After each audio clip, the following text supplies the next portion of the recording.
Entre guillemets, une suite de prédications. Donc là, c'est moi vendredi prochain. Donc je ne sais pas si je serai là. Mais si je ne suis pas là, de toute manière, ce sera Stéphane. Sur la prière. Voilà. Et donc, dernièrement, je vous ai parlé d'une prière en particulier. C'est la fameuse prière du Notre Père. Donc ça, c'était vendredi dernier. Pourquoi ? Parce que à un moment donné, les disciples, ils voient Jésus. Ils voient sa vie, ils voient sa relation et cette intimité avec le Père. Et alors qu'ils voient tout ce que Jésus fait, ils en viennent à poser cette question: apprends-nous à prier. Apprends-nous à prier. Et Jésus va leur enseigner une prière. Et combien c'est bon de réaliser que la prière, elle est puissante. Jésus était le symbole même, de la prière efficace. Alléluia. Et nous, on veut suivre ce chemin. J'avais entendu ce témoignage, je ne sais pas si vous connaissez ou si vous avez lu son histoire, c'est Georges Muller. Georges Muller, il a ouvert des orphelinats, c'est un homme vraiment de foi. Et à un moment donné, il devait se rendre aux États-Unis, il partait en bateau, il y avait un brouillard, et à un moment donné, le capitaine lui dit: ce n'est pas possible, il faut qu'on s'arrête. Et lui, Georges Muller, il n'aimait pas être en retard. Donc il a dit: on va prier. Donc il va prier, le capitaine est avec lui, il prie: Seigneur, ôte ce brouillard. Le capitaine prend la parole, il veut prier, et Georges Muller l'interrompt. Il faut avoir de l'audace, mais c'était un homme certainement audacieux. Il lui dit: tu n'as pas la foi. Oh purée. Il dit: je sais que Dieu m'a entendu. Il sort de la cabine, le brouillard s'était levé. Et c'est vrai que c'est beau quand on voit la réalisation de nos prières. Mais la réalisation de nos prières, c'est le fruit de notre relation avec Dieu. Et c'est pour ça aussi que Jésus veut apprendre ses disciples à prier. C'est un élément que nous verrons tout à l'heure dans la société juive, dans la culture hébraïque. Il y avait beaucoup de prières récitées. Et finalement, Jésus, il prend un modèle de prière. Alors, on ne va pas le réciter, mais néanmoins, ce modèle de prière contient des éléments fondamentaux pour que nous puissions, nous aussi, prier selon la volonté de Dieu. Alors, on va prendre ensemble Matthieu, chapitre 6, versets 9 à 13. C'est la fameuse prière du Notre Père. Et on a, entre guillemets, la même citation, ou presque, dans Luc, chapitre 12, versets 2 à 4. Mais nous, on va s'arrêter sur Matthieu, chapitre 6, versets 9 à 13. Et on va le prendre dans la version Louis II, parce que c'est certainement la version qu'on connaît le mieux de cette prière. Voici donc comment vous devez prier. Notre Père qui es aux cieux, que ton nom soit sanctifié, que ton règne vienne, que ta volonté soit faite sur la terre comme au ciel. Donne-nous aujourd'hui notre pain quotidien. Pardonne-nous nos offenses, comme nous aussi nous pardonnons à ceux qui nous ont offensés. Ne nous induis pas en tentation, mais délivre-nous du malin. Car c'est à toi qu'appartiennent dans tous les siècles le règne, la puissance et la gloire. Amen. D'ailleurs, c'est bien parce que c'est écrit. Amen. Alléluia. D'ailleurs, c'est pour ça aussi qu'on termine toutes nos prières en disant Amen, parce que Jésus termine sa prière en disant Amen. Alléluia. Amen, amen, ça signifie en vérité, en vérité. Donc finalement, ce qui a été proclamé, c'est la vérité. Donc déjà, voilà la première phrase qui est écrite. Voici comment vous devez prier. C'est intéressant parce que le verbe conjugué ici, alors nous c'est dans notre langue française, c'est de l'impératif présent. Et on retrouve, une similitude dans le grec ancien. Et l'impératif, ça exprime un commandement. Ça impose un ordre. Donc les disciples, ils demandent: Seigneur, comment nous devons prier? Et Jésus va leur dire: voici comment vous devez prier. Autrement dit, c'est quelque chose dont vous ne pouvez pas vous passer. Vous voulez avoir une relation avec le Père. Vous voulez voir des choses s'accomplir parce que c'est la raison pour laquelle vous me demandez comment prier. Voici comment vous devez prier. Et c'est une chose que les disciples de Jésus-Christ doivent faire. C'est une, excusez-moi, on n'aime pas ce terme-là, une obligation. Non, peut-être pas, mais néanmoins, c'est comme ça. On n'a pas de relation sans conversation, on est d'accord? Et c'est comme ça que nous devons prier. Donc, on ne va pas forcément répéter textuellement cette prière, mais elle représente un modèle de prière qui renferme plusieurs éléments qui sont importants dans toutes nos prières. La première partie de cette prière, elle commence de cette manière, donc c'est juste après, verset 10. Qu'est-ce que je raconte? Verset 9, excuse-moi. Notre Père qui es aux cieux. La prière, elle commence par plusieurs éléments. L'adoration, l'admiration, la contemplation, le respect, réaliser qui il est et qui je suis. Il est dans les cieux et moi je suis sur la terre. Et finalement, eh bien, on ne se présente pas simplement comme ça. Alors bien sûr, je suis convaincu qu'on a une intimité, une relation d'amitié. Mais Jésus est en train de mettre quelque chose en place de particulier. Il nous montre comment se présenter devant le Père. Moi, je prenais cette image souvent devant un Père normal. Un Père normal, un Père que l'on aime, un Père que l'on respecte, un Père, je ne vais pas dire que l'on craint, mais pour qui on exprime une certaine attention. On ne va pas se présenter à lui en lui demandant de suite quels sont nos besoins. Enfin, je ne sais pas. Mais vous voyez, et finalement, on commence comme ça par ce temps d'adoration, d'admiration, de contemplation et de respect. Et ce qui est extraordinaire, c'est qu'en fait, Jésus, dans cette prière, il est en train de diminuer la distance qu'il y a entre Dieu et les hommes. Quand vous commencez à prier, n'oubliez pas qu'en réalité, c'est votre Père. Il rappelle le lien de filiation. Il y a ce lien, il y a cette unité entre lui et vous. Vous ne vous adressez pas simplement à, le Créateur, mais ce Créateur, c'est votre Père. Alléluia. Et telle peut être notre attitude dans la prière. Réaliser qui il est, qui je suis, mais réaliser aussi ce lien et cette intimité qu'il y a entre lui et moi. Alléluia. Et puis, moi, je vois vraiment cet aspect d'admiration. Notre Père qui est aux cieux, on est en train de le contempler. On réalise qui il est. Je ne sais pas si ça vous arrive, mais ça m'arrive, par exemple, quand je vais dans la nature. Notre Père qui est aux cieux, je contemple. Bon, donc ça, c'est un premier élément. Et le deuxième élément de cette prière très intéressant, il dit « Que ton nom soit sanctifié ». Il y a dans cette prière la manifestation du respect du nom de Dieu. Le respect du nom de sa personne.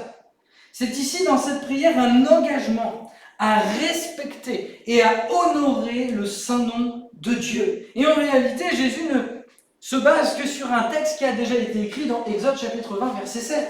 « Tu ne prendras point le nom de l'Éternel, ton Dieu, en vain. » Quand Dieu va écrire les 10 commandements sur les tables, il va signer de sa propre signature. On appelle ça le fameux tétragramme.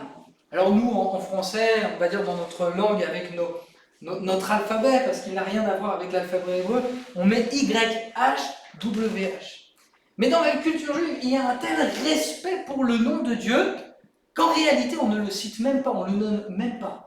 Quand, par exemple, on va lire la Torah, Genèse, Exode, Lévitique, Nombre, Deutéronome, et qu'on arrive sur le nom de Dieu, Yahvé ou Yahweh, nous c'est comme ça qu'on le dit, mais en fait, on n'est même pas sûr de la prononciation. Eh bien, il disait Adonai. Il respectait le nom de Dieu. Quand les scribes devaient recopier, dès qu'ils arrivaient au fameux tétragramme sacré, ils prenaient une nouvelle plume, ils terminaient d'écrire le tétragramme et ils jetaient leur plume et ils en prenaient une nouvelle pour continuer. Et il y a un tel respect pour le nom de Dieu. Et je pense que nous sommes appelés, nous aussi, même si nous avons une culture qui est différente, une culture occidentale, dans la culture orientale, il y a un respect pour le Père. Il y a un respect pour Dieu. Et dans cette culture orientale, et nous-mêmes, en tant qu'enfants de Dieu, nous devons avoir un respect pour le nom de Dieu. Pourquoi ? Parce que nous le représentons en tant que témoins. Et au-delà de ça, comme je le disais dimanche dernier, nous avons revêtu son nom. Nous sommes appelés enfants de Dieu. Nous sommes l'épouse de Christ. Donc il y a vraiment cette notion qu'il soit sanctifié, le nom de notre Seigneur, et c'est du présent. Qu'il soit sanctifié au travers de ma vie, qu'il soit sanctifié. Bref, que ma vie représente la sainteté. Honorons son saint nom en veillant à l'utiliser avec respect. Et au-delà de le dire, vivons-le. Maintenant, si on associe les deux lignes de notre fameuse prière ici du Notre Père. Notre Père qui est aux cieux, que ton nom soit sanctifié.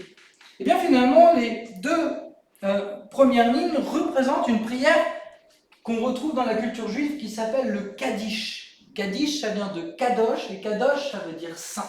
Comme ça, en même temps, on fait un petit peu d'études. Et cette fameuse prière du Kaddish, elle disait ceci: magnifié et sanctifié soit son grand nom partout partout dans le monde qu'il a créé selon sa propre volonté et qu'il établisse son royaume durant notre vie sur terre. Finalement, ce sont des éléments qui sont invariables. Que ce soit dans la culture juive, que ce soit pour nous qui sommes occidentaux, les réalités restent les mêmes. Notre Père qui es aux cieux, que ton nom soit sanctifié. Et on veut le sanctifier. Et on veut l'honorer. Et on veut qu'il soit sanctifié autour de nous. Et on doit prier pour ça. On doit prier pour ça. Que ton nom soit sanctifié, Seigneur. Ensuite, troisième partie de ce verset dit ceci, que ton règne vienne. Et bien finalement, notre prière, notre relation avec Dieu, elle doit inclure l'attente de Dieu. L'attente, du royaume de Dieu.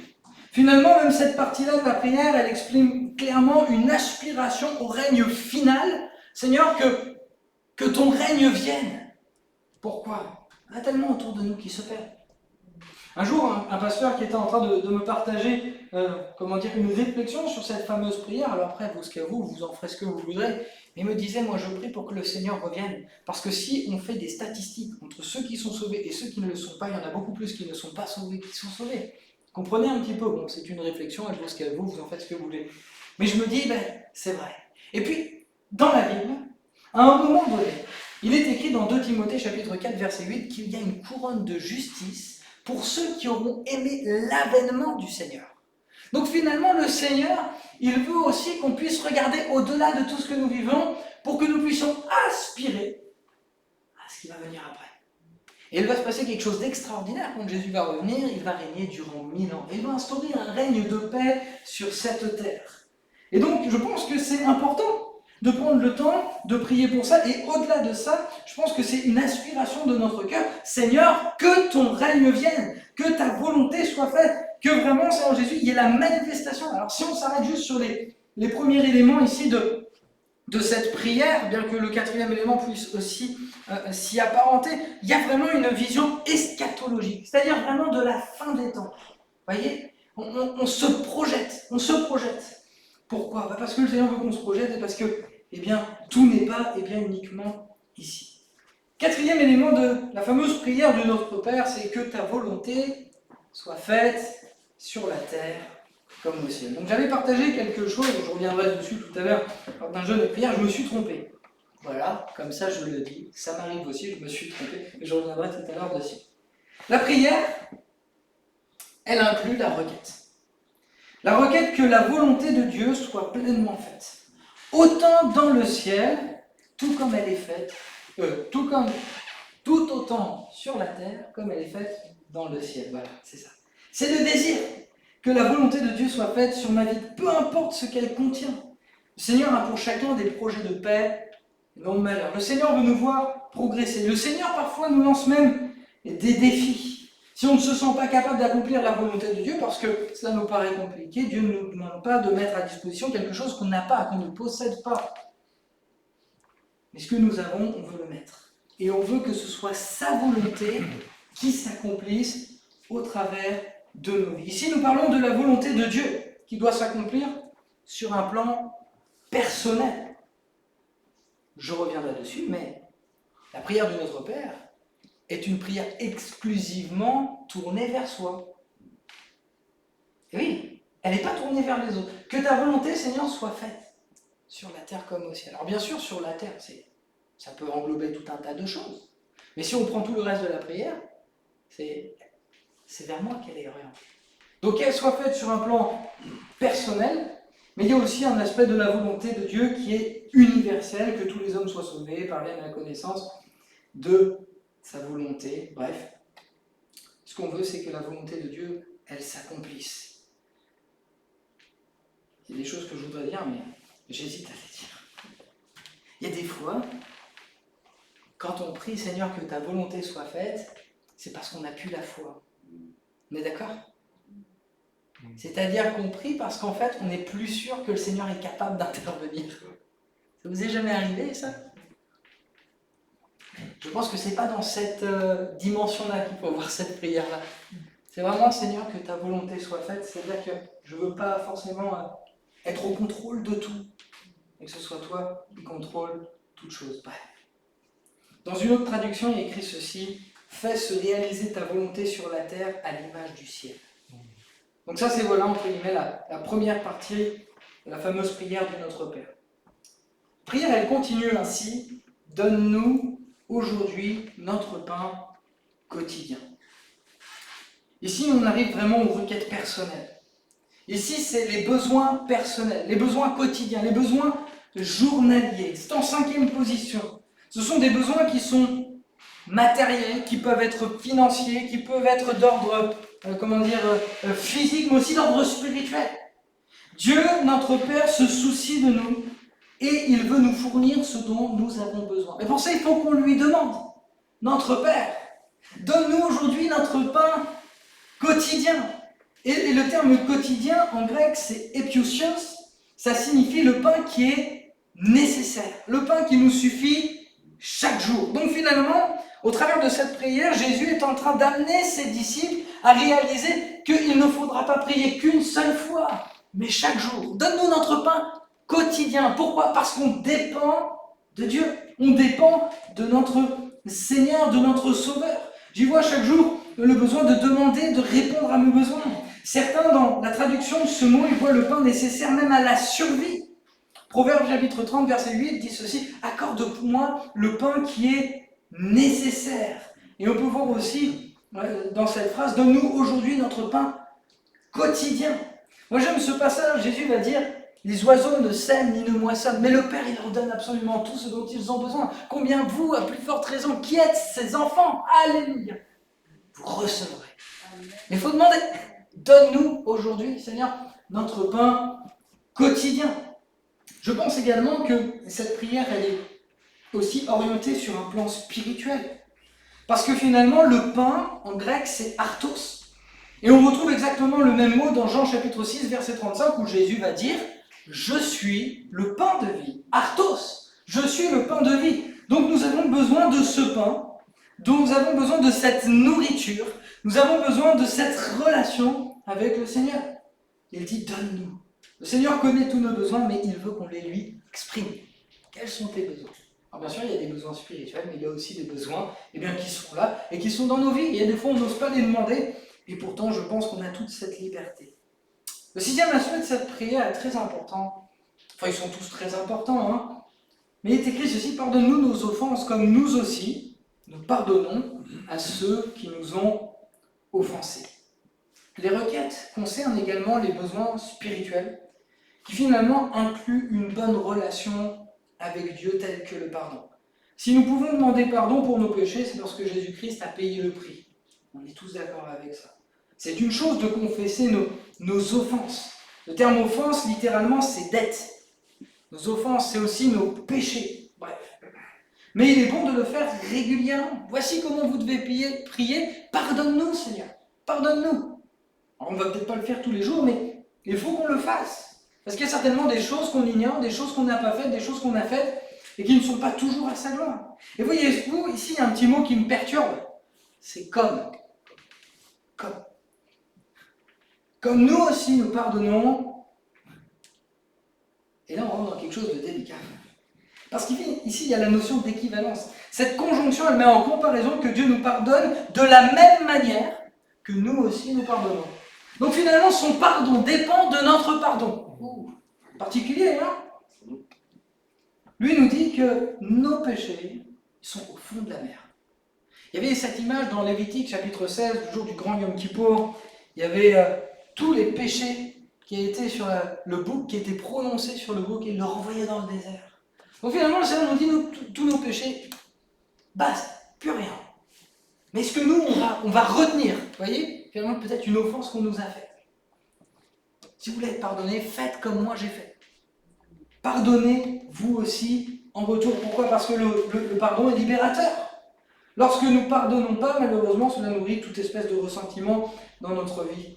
Mais cela n'est possible qu'avec Dieu. Que soit notre prière, qu'aucun ressentiment ou quoi que ce soit se trouve dans notre cœur pour éviter que justement cela, entre guillemets, pourrisse ma relation avec Dieu. En fait, Jésus, même au travers de cette prière, il se soucie de notre relation avec Dieu. Et pour que nous ayons une bonne relation avec Dieu, il ne faut pas qu'il y ait de manque de pardon ou de non-pardon. Alléluia. Alors Seigneur Jésus, aide-nous parce que ce n'est pas toujours évident. mais il nous donne la capacité pour le faire, il nous aide. Alléluia. Le 7e élément est intéressant, ne nous induis pas en tentation, mais délivre-nous du malin. Dans cette prière, il y a la reconnaissance de notre faiblesse. Le besoin peut-être d'une délivrance, de la tentation, ou bien de faire le mal. On pourrait traduire ce verset de la manière suivante, ne nous mets pas à l'épreuve.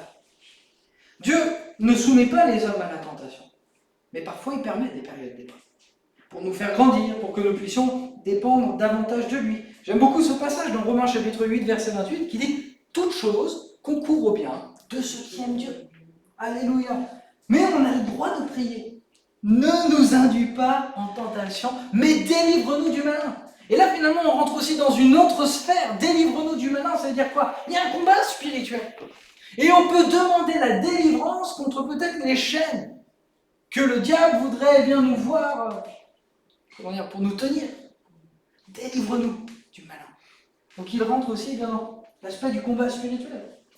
Demander à Dieu qu'il nous épargne d'affronter peut-être des luttes là où nous sommes vulnérables. On a tous un talon d'Achille, d'accord, hein? Il y a tous des éléments dans lesquels on va être plus faible que d'autres. Mais c'est aussi peut-être, Seigneur, protège-moi de ça. Bref, délivre-moi de ça. Aide-moi. Ne m'induis pas dans cette tentation. Libère-moi.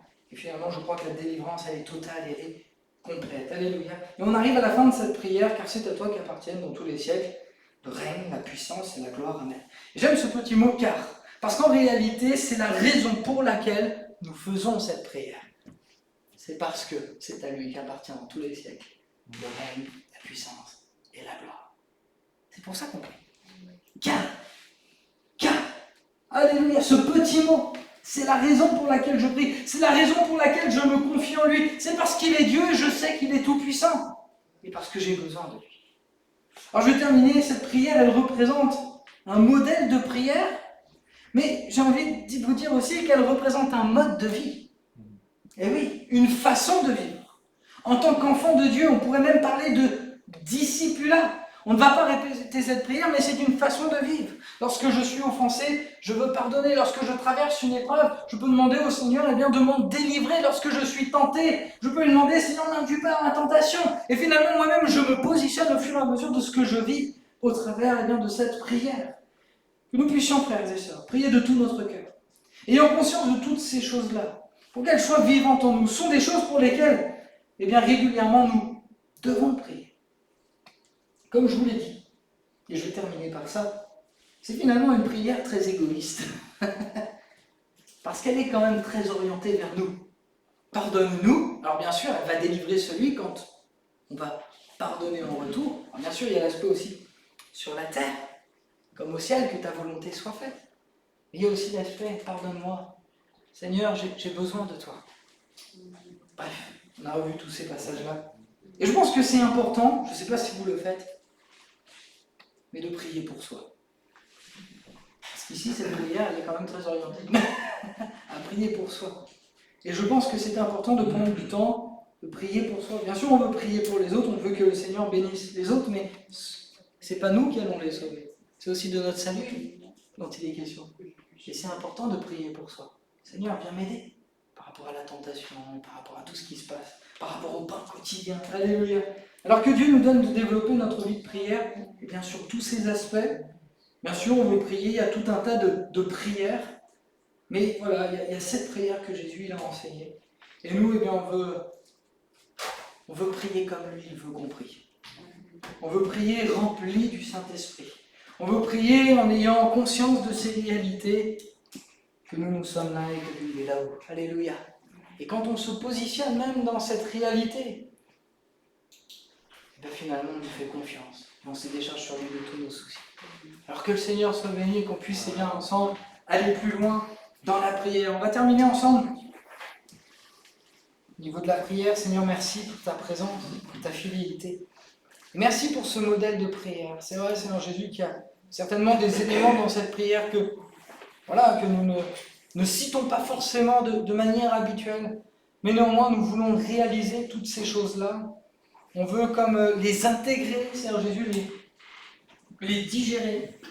Pour que cela fasse aussi partie de nos habitudes de révérer ton nom, ta personne, Seigneur Jésus, ton Père qui est dans les cieux, Prier pour que ta volonté se fasse sur cette terre. Seigneur Jésus, pardonner, mais aussi voilà, de ne pas nous induire dans la tentation, de nous délivrer du malin. Seigneur Jésus, on veut réaliser voilà, que tout se trouve en toi. Alors viens nous aider jour après jour. Peut-être viens nous aider dans notre vie de prière. Seigneur Jésus, tu as été un modèle de prière. Et tu voudrais que nous aussi, bien, nous puissions prendre ce temps de qualité avec toi. Et bien que tu puisses nous donner de progresser dans ce domaine-là. Que ton nom soit loué, Jésus. Amen.